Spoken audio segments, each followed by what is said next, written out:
Mohon infonya dikunci per eselon berapa. Oh, maksudnya satu orang tadi sudah diplotkan di satu formasi gitu ya. Tadi arahan dari Bu Nera dan kesepakatan kita bersama ya agar formasi yang sudah kita terima 3.230 tadi itu maksimal ya atau optimal terisi, silakan memilih formasi atau jabatan yang sudah kita plotkan ya. Mohon kerjasamanya Bapak Ibu pengelola kepegawaian untuk membantu atau membimbing teman-teman dari tenaga non ASN-nya untuk sekali lagi memastikan mendaftar di tempat atau di formasi yang sudah ditetapkan. Ya, ini demi kebaikan kita bersama. Semoga teman-teman tenaga non ASN yang database BKN maupun rezekinya yang tenaga non database BKN juga bisa menjadi P3K tahun ini. Ini kan tahun ini formasinya hanya 2 Bu ya. Nah, sedangkan pegawainya 4 nih Bu yang akan melamar. Nah Bu, pertanyaan saya ketika yang 2 ini nggak lulus, statusnya gimana Bu? Yang Untuk pertama, pada saat pendaftaran itu sudah ada nama jabatannya seperti penata pelayanan operasional pelayanan. Apa itu juga yang kita pelajari? Dan yang kedua, kita kan ini mau maju, mungkin mau ujian ya Bu. Kita mau izin supaya bisa diberikan kisi-kisi.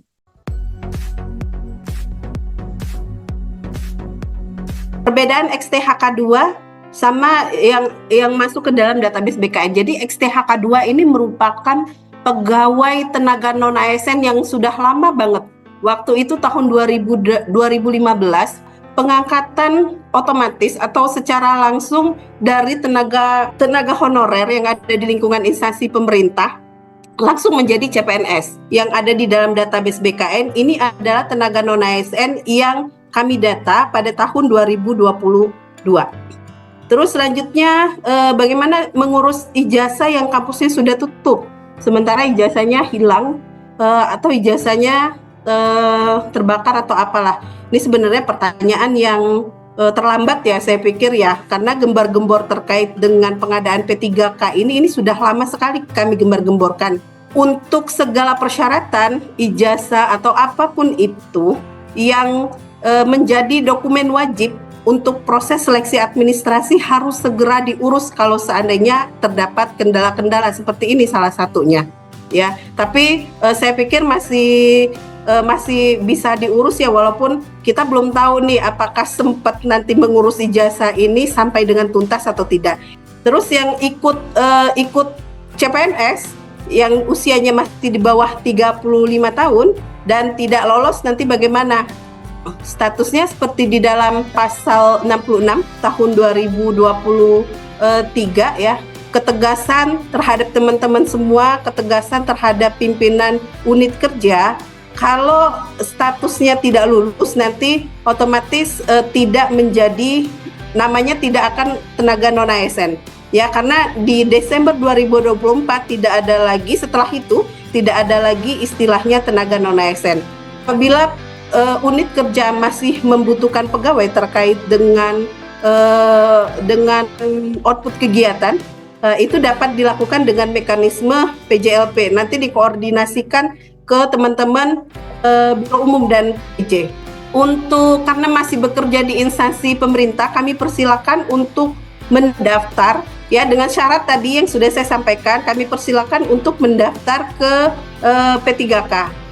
Tapi kalau usianya masih dimungkinkan untuk mendaftar CPNS, sebaiknya lebih memilih kepada pengadaan CPNS. Mau menanyakan langsung Bu Nera, tadi ada kebijakan tentang diutamakan THK 2, yang kedua yang berdata BKN, baru yang ketiga yang harus yang 2 tahun bekerja.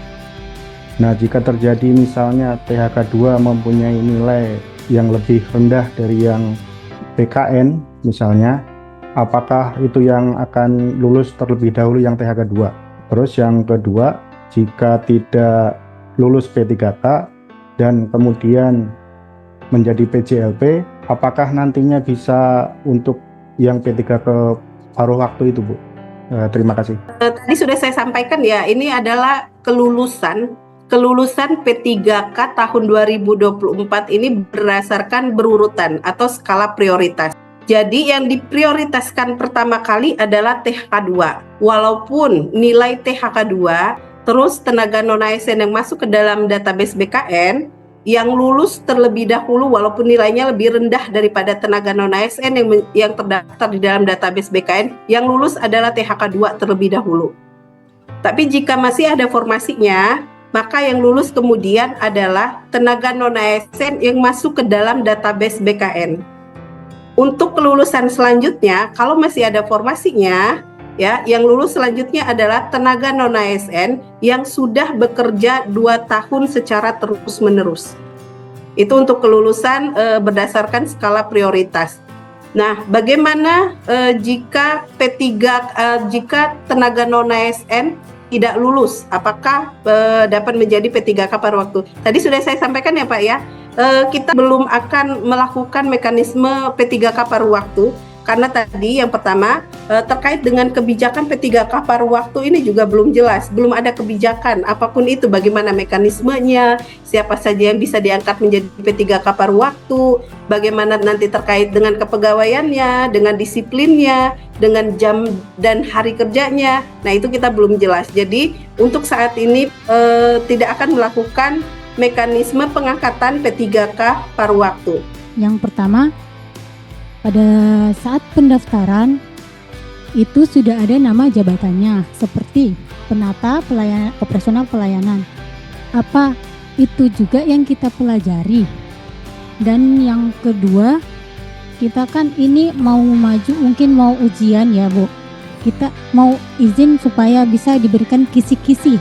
Terus jabatannya apa, pada saat kita pendaftaran kita pilih jabatan yang seperti itu, yang penata operasional pelayanan, operator pelayanan dan juga administrasi seperti itu, atau bisa memilih yang lain. Sejak dari awal memang Kementerian PAN dan RB menyampaikan kepada kami untuk pengadaan P3K ini akan sifatnya tertutup. Waktu itu disampaikan yang bisa mendaftar hanya adalah THK 2 dan tenaga non-ASN yang masuk ke dalam database BKN. Walaupun pada akhirnya setelah keluarnya kebijakan Kepmenpan RB 347 ternyata ada tenaga non-ASN yang sudah bekerja 2 tahun secara terus-menerus juga bisa mendaftar. Nah, di awal seperti yang saya sampaikan tadi, kami sudah melakukan identifikasi. Salah satu yang kami identifikasi itu adalah kualifikasi pendidikan. Nah, ada beberapa kebijakan yang akhirnya teman-teman kami arahkan nanti akan mengambil kejabatan apa yang sudah kami identifikasi. Nanti akan disosialisasikan oleh teman-teman lingkup eselon 1 masing-masing, ya, atau di unit kerjanya masing-masing. Kenapa kami mengarahkan seperti itu? Agar tidak terjadi tumpang tindih ataupun tidak terjadi adanya kekosongan formasi.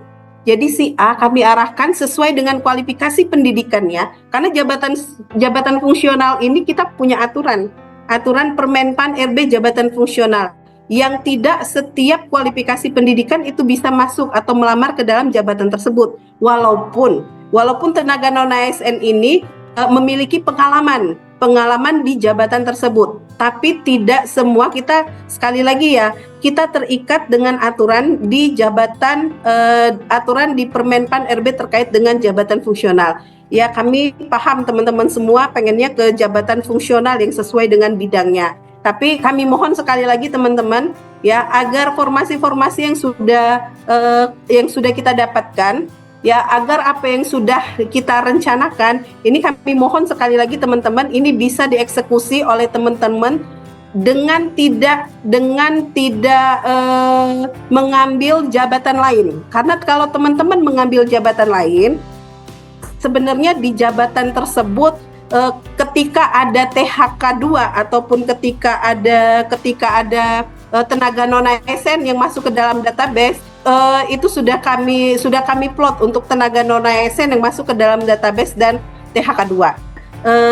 Ada beberapa tenaga non-ASN yang meninggal dunia, ada beberapa tenaga non-ASN yang berhenti ataupun pindah ke instansi lain dan dia meninggalkan formasi ini. Nah, kami melakukan identifikasi kembali siapa nih yang akan mengisi, atau siapa nih tenaga non-ASN yang akan dapat berkompetisi pada jabatan ini. Makanya terakhir sekali kami melakukan identifikasi kualifikasi pendidikan khusus tenaga non-ASN yang sudah bekerja 2 tahun secara terus-menerus. Dan kami masukkan kualifikasi pendidikan mereka ke dalam jabatan yang ditinggalkan oleh tenaga non-ASN yang masuk ke dalam database BKN agar teman-teman ini dapat berkompetisi pada jabatan yang sudah kami tentukan. Apa langkah selanjutnya di dalam Undang-Undang 20 tahun 2023, tapi nanti kita tunggu PP-nya ya dan aturan-aturan turunannya. Di sana disebutkan P3K itu dapat pindah jabatan. Ya, tapi kami mohon untuk kali ini ya agar formasi kita terisi dengan baik ya, kami mohon teman-teman mengikuti apa yang sudah kami rencanakan bersama dengan teman-teman eselon 1 masing-masing. Ini kan tahun ini formasinya hanya 2 Bu ya. Nah, sedangkan pegawainya 4 nih Bu yang akan melamar. Nah Bu, pertanyaan saya, ketika yang 2 ini nggak lulus, statusnya gimana Bu?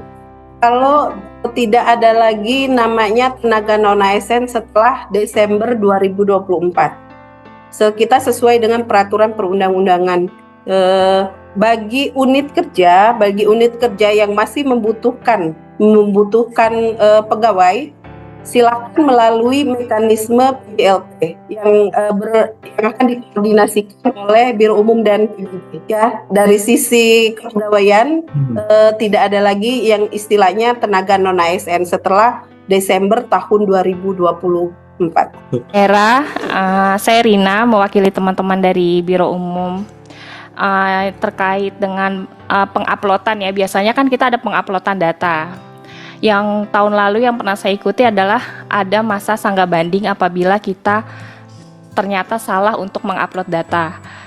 Yang jadi pertanyaan adalah apakah tahun ini jika ada, mudah-mudahan nggak ada ya, jika ada kesalahan dalam penguploadan data, apakah masih ada waktu untuk sanggah banding seperti tahun-tahun sebelumnya walaupun kita sudah terdaftar di BKN, seperti itu.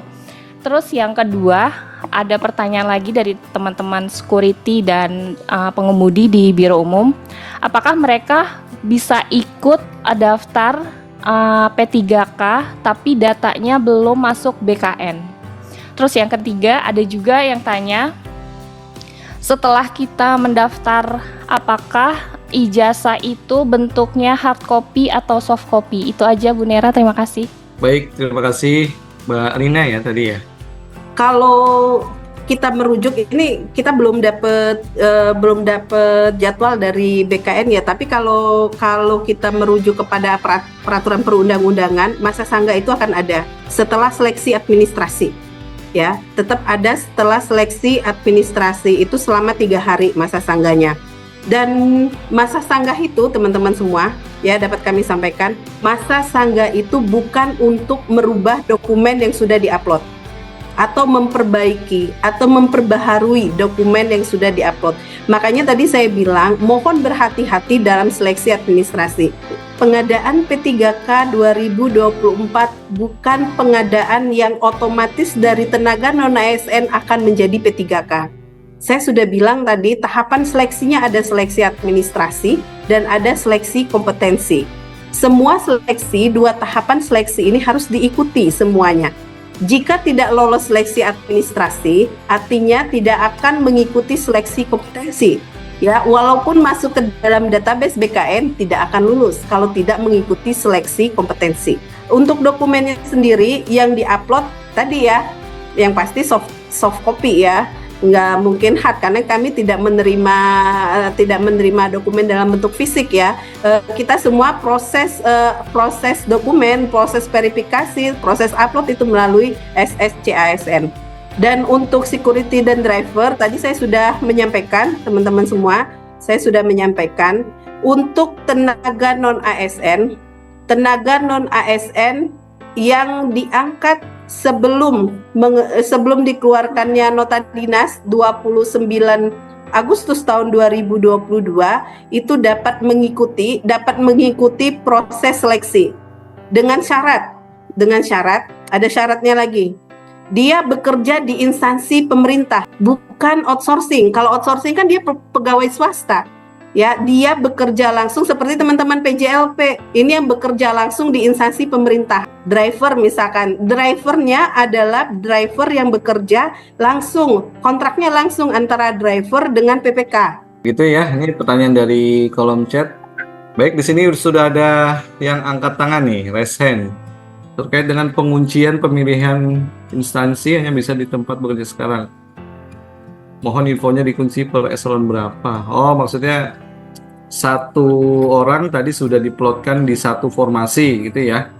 Jadi harapannya untuk Mbak Ananda dan teman-teman tenaga non-ASN yang masuk database itu memang di aplikasi tidak bisa dikunci ya. Jadi teman-teman bisa mendaftar di semua formasi. Tadi arahan dari Bu Nera dan kesepakatan kita bersama ya agar formasi yang sudah kita terima 3.230 tadi itu maksimal ya atau optimal terisi, silakan memilih formasi atau jabatan yang sudah kita plotkan ya. Mohon kerjasamanya Bapak Ibu pengelola kepegawaian untuk membantu atau membimbing teman-teman dari tenaga non-ASN-nya untuk sekali lagi memastikan mendaftar di tempat atau di formasi yang sudah ditetapkan. Ya, ini demi kebaikan kita bersama. Semoga teman-teman tenaga non-ASN yang database BKN maupun rezekinya yang tenaga non-database BKN juga bisa menjadi P3K tahun ini. Izin Mas, kan nama di formasi yang diusulkan BKN itu misalnya kita di Biro Umum. Namun ijazah kita itu D4 perikanan yang sebenarnya tidak bersinambungan dengan formasi tersebut. Nah, itu apakah lulus administrasi, Mas, kalau kasusnya seperti itu? Baik, satu aja pertanyaannya. Ya, satu itu saja. Siap. Datanya sudah kami identifikasi, termasuk terutama sekali kami identifikasi adalah kualifikasi pendidikan, agar kami bisa menyesuaikan jabatan apa yang nanti teman-teman lamar. Terkait dengan kasus Mbak Aca di Biro Umum, ya punya D4 perikanan, tapi sebenarnya jabatan-jabatan fungsionalnya itu tidak